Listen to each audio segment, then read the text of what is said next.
Revolution. My name is Trevor Young, and with me I have Brendan Keogh, content creator, podcast producer, book ghostwriter extraordinaire. Greetings, everyone. Great to be here. Today this is the episode 260 of the Reputation Revolution, and we are live, and we are doing a recap of episode 259, in which I had a wonderful chat with Rusty Shelton from one of the founders of Zilka Media, and he's written a book, or co-written a book called Authority Advantage. So, Brendan, you've had a listen to it. What were the key takeaways? Because this is all about, a lot about thought leadership, building that professional, personal brand, all the things we talk about here on the podcast. It was a terrific chat with Rusty, but your top line takeaways. Yeah, thanks, Trevor. It was a great chat. Got a lot of gold from Rusty. People trust individuals more than companies. I mean, I know that you guys covered that early on in the show, and I thought that was that flowed through to most of what Rusty had to speak about, and that it's a topic that comes up a lot in our recaps. People trust individuals. People follow individuals. It's great to have a company line, but people distrust companies. That distrust is growing. Now, whether it's a leader or any individual within a company, people are going to gravitate more to that message than the corporate media release. That's exactly right, and that's and you're right. It's and I think the bigger the company is, the more important it is for the leader to be out there and visible and adding a bit of value and showing a bit of authenticity and getting real on social media, creating content, all the things. But I find that the opposite happens. The bigger the company, the less likely they are to do it, which is ironical, I would think. And it is funny that, and you can understand why people are busy, and if you don't get it, then you're not going to invest the time. But it is often it's people who are the busiest people you can imagine are the ones who are active, on social media and really driving things. And Elon Musk jumps to mind. Not to say to follow anything that he does, but in terms of being present and active, Trump, of course, is a classic example of someone who understands the power of these mediums to reach people, to create the message, to convey a message, but also to drive the conversation in the way that you want it to happen, or distract from things that you may have done. Those are the there's so many opportunities missed, and yes, people are so busy, especially leaders, as Rusty had focused a lot about in his interview with you. So we get it. Leaders are super busy, but when it comes down to achieving the goals that you're trying to achieve, and just trying to hand it over to the media department or the comms department, it's not going to get the job done anymore. No. And there's a huge opportunity going missed.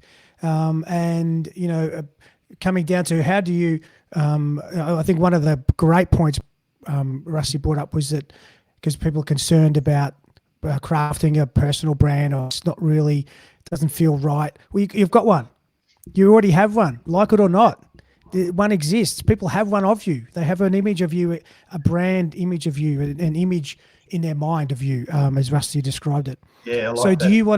Do you want to be engaged in that, involved in what that is, or are you going to hand it over to whatever people think, or whatever else they can cobble and find from you on the internet? So be more active, get involved in it, and set it craft the personal brand that you want, rather than leaving it up to people to deduce for themselves. In a way that's genuine and authentically you. Yeah, that you're spot on. You did talk about that, image. People have already got that image of you, and whether you like it or not. And I mean, that's personal brand and personal branding. Personal brand is, people's perceptions of having to come in contact with you, and there's so many different ways they're doing that today. Whether it could be a tweet, they may have seen you. Met you at a meetup, had a coffee with you, you've done a boardroom presentation and they've been in the audience, or they listen to your podcast or watch your YouTube videos, or all the things. And collectively, if you're consistent over time, hopefully, and you're delivering consistent value, hopefully that contributes in a positive way to your personal brand. But that's your personal brand. And then personal branding is the art of trying to influence those perceptions, again, in a way that's genuine and authentic. So it's, okay, you said that, a lot of people have get out clauses that they haven't got enough time. And look, I've used to, over the journey, being, oh yeah, I understand that, and going along with it. I think it's crap now. I think that if you're not communicating, let's talk about communications, because your brand will be the result of a lot of the things that you do and say and communicate. So if you're a leader, and if you're running a business, you're in a much better position when, particularly if it's a smaller business, you are the business potentially. You have to, it's incumbent upon you to be out there and be an ambassador and represent the business. But any leader, that is the job. And how can you communicate if you're not on social, if you're not doing all of these things? And I still believe creating content is the sort of bedrock of a lot of it as well, because content it can manifest itself in many different ways. But I think it's a cop out now to say I haven't got time. Sure, you're busy, of course, but everyone's busy. Is someone running a massive company is any busier than someone who's running a smaller company? They're with less resources. People are busy, but how come some people find the time to do it and to be present and to show up? That's all we're talking about, showing up and being present. How come some do and some don't? It's because it's a priority. It's not that you're busy, it's that it's not important. And to my mind, if you're not communicating effectively, you're not a leader. Whoa, there I said it. Bang. That is powerful. I mean, that is Rusty, the whole point. I've gone off on a tangent, but it opens the door for us to talk about this, because he did talk about the, as you just alluded to, and based on my conversation with Rusty and things that we talk about all the time here, there's less trust in corporates and business generally, and we trust the people if they demonstrate their bona fides and they're kind of genuine in being out there and communicating with people. You said it. If you're a leader, by definition, you have followers, and so how do you communicate with them? How are you keeping them up to date on what you're doing, what the business is doing, the vision, dealing with crises, or look at opportunities that are coming? How are you engaging with them, whether they be internal, external, investors, who knows? This is such an easy, immediate way to really, rather short of going around shaking everyone's hand and, doing that for 2 hours every morning. This is such a great shorthand to do that. So I think any progressive leader really understands this, and they might be stuck at the point of execution. How do I go about this? There's so many moving parts. So we can understand that. But because you've got to understand, you've got to recognize, okay, I need to put my hand up and get some help to do this, because if you want to communicate, if you want to differentiate, again, that came up in the interview with Rusty, that there's so many very similar people out there doing in the similar space. It's very competitive. In any industry is competitive. So any advantage you can gain is huge for you, but also by extension for your business. So a lot of people think of it as he referenced, you talk about personal branding to a lot of leaders and they throw up in their mouth a little bit. And it's because there's something about it. And I think he hit it on the head when he said, because we think of people who haven't done it well. That's what turns us off. And so, we can't get beyond that and understand, number one, it's not ego driven. But number two, it's about being yourself. That again came through. I don't know how many times we've talked about this. Being yourself, hashtag authenticity. It's key. Because people are interested in people. You're the point of differentiation. Your personality, what you like to work with. That's not going to tick everyone's box, float everyone's boat, but it will enough. If you can convey it, enough people will dive in and go, I could work with this person. Let's have a meeting. And you said sort of progressive leaders, and a progressive leader is, a servant leader today. It's called servant leadership. And because serve an audience. It's not like I'm out the front and look at me and chest beat and all that sort of stuff, which is really old school. But I'm sure well, I know that permeates the business world. But a servant leader understands the audience and the people, and they're serving them. And the moment you change that your perception of what leadership is, then your communications is going to change as well. And that's when you're going to become a better communicator and a better leader. Rusty and I talked about some of the big shifts that he sees, and this forms one of the sort of cornerstones of the book, his book, The Authority Advantage. But the three shifts were from corporate branding to authority branding. So you've been sort of alluded to that. From corporate media to micro media, and from selling to buying, and that's the high ground of authority. And this quote from the book is, people don't want to be sold something, they want to buy something.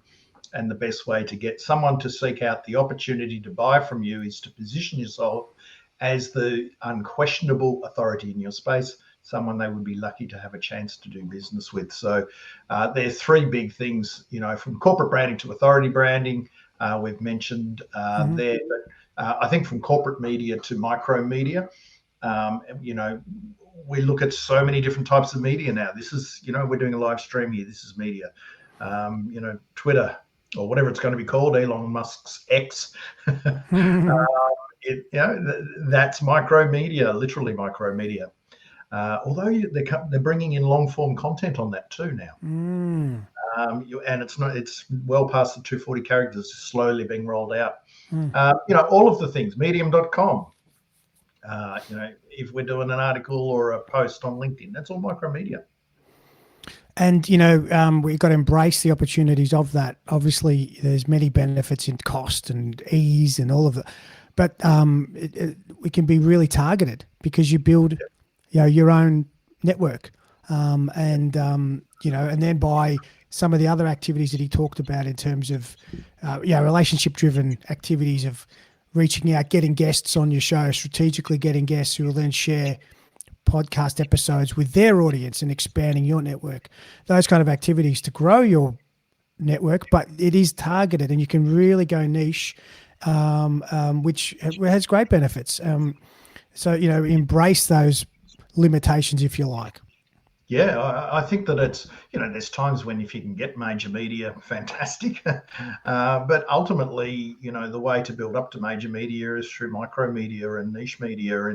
And particularly if you're running a business and you're going to sort of not start from scratch because you already have a reputation, but you want to build out more strategic visibility in the marketplace and, build out that thought leader brand, for example, and that credible authority positioning in the marketplace, then, the mediums, social media, earned media, owned media, they're all going to play a role. One thing I did like was in the selling to buying component, where he talked about building trust before you walk in the room, which I know is something you've bagged on for many years, and that's so true that, you already elevate and advance the conversation and discussion. People already have a sense of what you're like to work with. So that takes you so far down the sales funnel, it's not funny. Yeah. I mean, what's the old saying? Your reputation precedes you, or it's your lifeblood as a leader, and it does precede. And people, you imagine if you swap jobs and became a leader of another company, and all the employees are going to check you out of the new company, are going to check you out, and what have they found around what you've done in the old company? And if you can't be found, can't be seen, can't be doing anything, well, then they're not going to have a great opinion of you. But if you've been out there and they've seen a keynote speech on YouTube, or they've followed your tweets, or they've seen some articles and essays you've written on LinkedIn, that's going to go a heck of a long way. And that's employer branding. And even small businesses, we all know people who are running vibrant smaller businesses, and they need to compete with the big guys to get talent. And one way they can do it is by being, having an employer brand that's rock solid, and a leader has to drive that employer brand. And so, when we talk about branding, it's not just about to get business in the door, but it's to, it's to get new employees and partners and collaborators and all the things. And that's when we look at things from a PR perspective, that's when, PR people see this bigger picture. Marketers tend not to, because they get, their job is around selling product. But, being a good employer, being a good partner, being, good leadership, having thought leadership, positioning in marketplace, all these are forerunners to commercial transactions. Well, you touched a lot on there on what I thought was a great description of trust accelerators that Rusty had coined. So a lot of those things that you mentioned, those activities, showcasing podcasts, newsletters, whatever it may be, many and varied activities you can do. They're all elements that just fast track that building of trust, and establish it without even having met the person or spoken to them. So there's many powerful things you can do, before you even get into the meeting, but that will help you get the meeting. But also, as you doesn't have to rely on people listening to every podcast you've done, reading everything you've done. It's enough to get the sense that you are doing these things, and they can, whether they're following you and get little bits of updates, snippets of your latest podcast, and they get that sense, or they Google stalk you and find what you've done on LinkedIn. You look at your history of activity. It's building that trust. Your body of work stands for something. It's part of your reputation. And one of the quotes from the book is, just because this is Rusty's book, just because you don't do social media or you're not interested in building a brand doesn't mean that the first impression isn't happening. So I think that if we're, got one theme for today, it's really, which we bang on enough about, I guess, it's happening whether you like it or not. Your brand is out there, your reputation is being built. Why wouldn't you want to influence that in a positive way? I don't understand why you wouldn't want to do that if you're running a business, if you're a leader. And even if you're an employee who's on the rise, and you've got aspirations and ambition, that's when you want to be getting into these things and understanding how you can develop that reputation and build strategic visibility. It's not about being everywhere. It's being in the right channels with the right foot in front of the right audience with the right message and story. Do you think it's as simple as a lot of leaders just have automatically equate social media with Facebook and just fun flimsy stuff? Like, is it as simple as that? And they just you're pressing my hot buttons today. Well, because if it is, then that's sad. That's sad. You're doing your company a disservice, aren't you? You're doing your company a disservice. Oh, you're doing everyone a disservice. Surely not. Surely, I mean, we're talking social media's been around for 20 years. This is not new. None of this is new. None of this stuff that we talk about is new. Yeah, the technology is evolving and changing, and the algorithms do what they do, and people's consumption patterns are changing all the time, and you have TikTok roll in and all the different things. There's always things happening because we try and stay up to date. We know how hard that is, but the basics don't change. I've gone back to some of my old articles that I wrote when I started blogging, back in 2007, and some of the ones from then for 5 years. So still going back a fair way. Some articles that are 10 years old, I'm going to repost them because they're still pretty much the same in terms of the bigger picture, and in terms of getting out there amongst it, building that thought leader brand, creating the content, connecting with people, connecting with the right people, building relationships. This is PR. This is PR. PR is, how do you deepen the level of connection with the people who matter the most to the success of your business or cause or issue? That is PR. Nowhere there did I say get some press clippings. Yeah. So, and I think if leaders have to get beyond that ego component, worried that it's a vanity project. It's not. It's about people aren't listening to your company message. They just ignore it. I don't. Unless you're supporting company social media posts, say, with individuals posting or sharing, you almost just shout down a well. So, it's that avenue is really closing up because of that lack of trust. So it's individuals or bust. So you need to get on board and share these messages and drive it, take it seriously, and devote time to it, or you just won't be heard. Do you think that in a lot of cases it's because leaders that don't do this, there's actually a lack of confidence there, or it's the ego comes in? You said the ego, that they don't want to have the ego associated with building a brand. I'm not too sure of that. And a lot of leaders I know have got healthy egos. They probably expect that people know them. I don't know. But, maybe they don't want to ask for help. Maybe they're worried about looking foolish. Maybe, there's definitely, they're probably risk averse in some instances. And they don't want to say the wrong thing. And I reckon there's that, and that's genuine. And I think that that's something that you've kind of got to get over and embrace, because, a lot of people have started in that position. I don't want to go out and talk. I don't want to do this. I don't want to put myself out there. And they do it. So, if you're a leader of any note, whether it's a small business or a growing business or a major corporation, you've got to do that. That's part of the game. But, or the other part is that you don't care. You really don't care about your customers and the general public.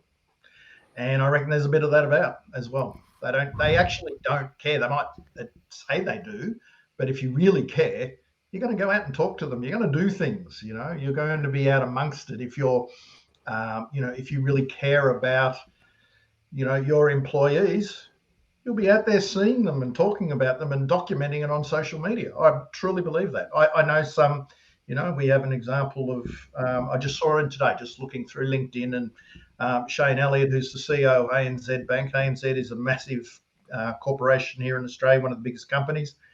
And he's often on social media taking photos of himself out with the staff. And he, the one I saw today, was with an employee who's been with the business for 50 years, I think, But that speaks volumes.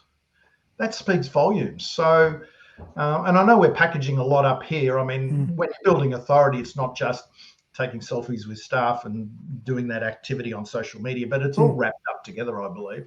I still think that the creation of the content, taking position on issues relevant to your industry, educating, helping to educate, your clients and people, customers and clients on topics and issues that are relevant to them and their challenges. I think that that's an important thing as well. Mate, absolutely. And, perhaps sometimes maybe it's easier when you're at a certain level, even though massive company, but you might have more resources to, and you've got really good people to take care of things, that you can have that visibility and strategy to appreciate the importance of this connection, this personal connection. So let's give some credit to a lot of the people who are struggling with it. I do believe it's an overwhelm with a lot of people, and if you haven't been doing it, and there's a sense of it's all the podcast is done to death. No, there's still opportunities. You talked about this with Rusty. There's always opportunities to do it a different way, because it is that sense of it's all been done. But no, there's plenty of opportunities, and just because someone else in another country is doing it doesn't mean that your audience or people in your network wouldn't be interested in hearing your take on it. So, I do think it's people need confidence, support, but, a lot of leaders are already confident, as you might have said, but a lot need support. But yeah, often it's that, where do I start? And, strategy, something you speak about, as the most important thing. If you can have an idea of what you're trying to achieve in mind and how you're going to do it, that's really gives you that's where you get the confidence to do this. But also, knowing that you've got, it's not about being perfect, far from it. It's being yourself, warts and all. That's what really cuts through. I think there are a couple of the episodes where you've done TikTok, and people talk about, it's the muck ups that mistakes that get the biggest traction. People just are drawn to that, and we don't see it enough perhaps on LinkedIn or the more grown up platforms. So don't be afraid to make mistakes, because that's when people have more confidence in that you are genuine, and they're just like me, and I'm a much better chance of connecting with that person in a business sense. Yeah, and when you said it's all been done before and everything, I mean, on LinkedIn, it's only 5% of people are creating content, posting on LinkedIn. So it might feel like everything's been done, but it certainly hasn't. And what you've got as a leader is hopefully credibility, stories, experiences, lessons learned. Stuff. So why keep it in? Why hold that in? I don't understand. Why hold that in? Why have a scarcity mindset? Why not just, think in abundance, which is a really, really good trait, and and be part of that, conversation, be part of that community, be a representative of your company, be the ambassador, be the cheerleader for your people, be the cheerleader for your industry. That's it. You don't have to do it all yourself, because, as Rusty said, the greatest untapped resource of all companies is their internal experts. So you could just be using your credibility and your platform, and showcasing others in your business, and just showing the depth and ideas, and just not making it all about you. And I think that approach can also help. We know most leaders are pretty comfortable in the ego stakes, but many don't want to be seen to make something all about them. So that's what I'm talking about. You've got the platform, you build that platform, you share that platform with your employees, with your partners, with your internal experts. Your customers. That is where your customers, that's when it gets really smart, and just, it speaks volumes. You've got me fired up today. I wasn't expecting to be fired up, but I there's comes a point for a long time there, and I said, look, it's all right, we'll get you there, and da-da-da. And look, when I work with people, if they're committed to it, I've got the hand on the shoulder, and I'll guide them and I'll push them, and then they embrace. And when they embrace, but they've got to come in with the right attitude in the first place. That's when it works. That's when they embrace and they get results, and we see it. And so, but it's just getting people to that starting line. Most of them, well, most, I don't know, but a lot are not at that starting line. They're not even in the arena. They're not even in the arena and on the starting line to even, get into the communication stakes. Yeah, absolutely. So mindset, if you don't have the right attitude, you'll never get it done. And if the leader can't prioritize this stuff or think it's important, who else in the organization, apart from the marketing and comms team, that you're just going to fall into that same old trap, just talking from the company. So the leader has not only sets the agenda for what they're doing, but by extension, it empowers and also signals to other senior people, this is important. And so people have more confidence to devote the time. It does take time. Prioritize the time. And again, if you're running your own business, you're in a fantastic position to doing that, and more likely are doing it now. And can you do it even more? And that's, with greater empathy, with greater oomph. That's a technical term, Brendan. And so that's the exciting part. I think that we haven't even touched, most business owners and leaders of other companies haven't even touched this. What's the word? Touch the surface? Broken the surface? I don't know. Scratched. Yeah. Scratched the surface. That's the one I'm after. Thank you, sir. Haven't even scratched the surface when it comes to building their brand out there, and I think that's exciting because you've got a pretty open slather out there. And you know what? Every time I see it, when someone does it well, they get really, not saying looked after, but they get kudos on social media. If someone does something well, and and it's usually in a crisis, if a leader's done well, communicated well, people will acknowledge that. I see it all the time. Yeah, absolutely, mate. I Absolutely. hope it doesn't get to that. But the other thing is, if you have a strong, respected, trusted, credible personal brand, and and and you have a crisis in your company, you've already got runs on the board. You've got goodwill in the bank. You're already used to being out there and communicating with people. You understand the lay of the land, and therefore it's going to be a lot easier to um, to manage that crisis if you're already out there. Like, that's half of crisis management, is actually building up the goodwill in advance. And so if the crisis does hit, you're ready to communicate. You're not going back into your shell like a lot of leaders do. A lot of they go back into their shell. They get a press release crafted by the lawyer and the PR people, and it doesn't sound like a real person. And Well, not only that, imagine that's your first foray into, full scale social media is for the, mopping up a crisis. It's a lot easier. It's a lot more challenging. So to get the runs on your board, as you said, the credibility and the practice, That's it. get into the groove of it. It's not an anomaly then. And it's like, oh, here's this person being wheeled out. You feel comfortable because away from behind the desk. Yeah. It's not as bad. And look, I've seen cases of people going out, not reading the room. Leaders of big, there was one of the big banks, investment banks in America, and they had to ask the CEO anything on Twitter. And this was a few years back, and it was an absolute disaster because they didn't read the room. They just contributed, in more recent times to the global financial crisis. And, I applaud them for doing it, but I don't think, I think you got to also read the room a bit and build up your bona fides a little bit.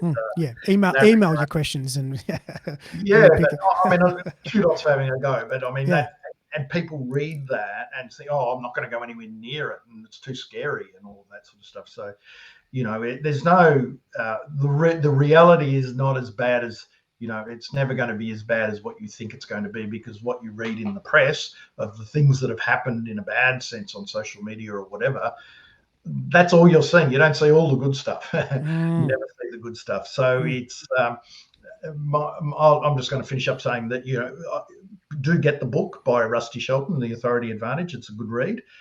He's been in the game a long time. He's written books. He's does the PR for some pretty big names in the States, and he's got an agency. He's got all the credit under the sun, and I love reading books by people that have got the credibility. They've got the runs on the board.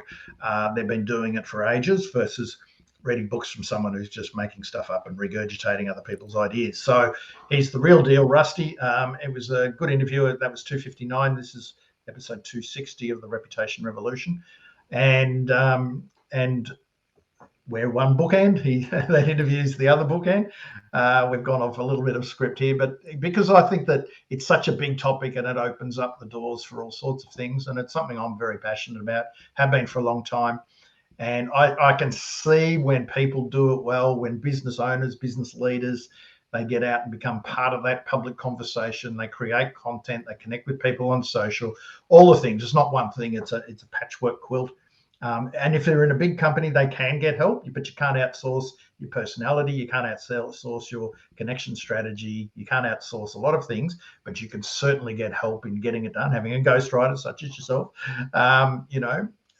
you can get help, all of that sort of stuff. You can even do a podcast, an internal podcast, and people can listen to it on their phone. I mean, if you've got a big company and you're not doing that as a leader, what the hell are you doing?